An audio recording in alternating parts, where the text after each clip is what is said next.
नमस्कार, मी स्नेहल चौधरी. आपण पाहतात LS मराठी. पाहूयात काही महत्त्वाच्या घडामोडी. भोर तालुक्यात 4 वर्षांच्या चिमुकलीवर अत्याचार, आरोपीला कठोर शिक्षेसाठी प्रयत्न करणार असल्याची पोलीस अधीक्षक संदीप सिंह गिल यांची माहिती.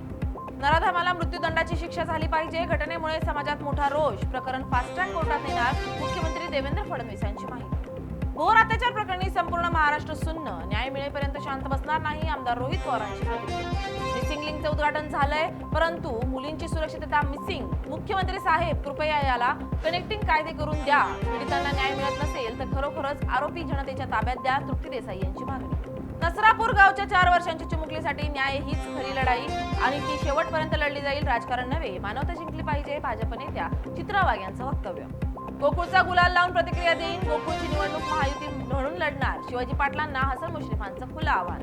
राहुरी विधानसभा पोटनिवडणुकीचा निकाल सोमवारी जाहीर होणार. या पार्श्वभूमीवर पोलीस अधीक्षक मोमक्का सुदर्शन यांच्याकडून स्ट्रॉंग रूमची पाहणी. नाशिकच्या चांदोडमध्ये आठवडे बाजार परिसरातील अतिक्रमण काढण्यास सुरुवात. मोठा पोलीस बंदोबस्त तैनात. दुकानदारांना नोटीस देत अतिक्रमण. बीडमध्ये यावर्षी जिल्हाधिकारी शिक्षण विभागाच्या वतीनं ग्रामीण भागातील परीक्षा केंद्रांवर सीसीटीव्ही झूमद्वारे करडी नजर. निकाल गतवर्षीपेक्षा 7% घसरला. मागील वर्षी 93.43% निकाल असलेल्या बीडचे 88.90% समाधान. हिंगोलीतील जवळा बाजार येथे 26 वर्षीय तरुणाचा खून. अज्ञात व्यक्तींनी दगडानं ठेचून निर्गुण हत्या केल्याची माहिती. परिसरात खळबळ.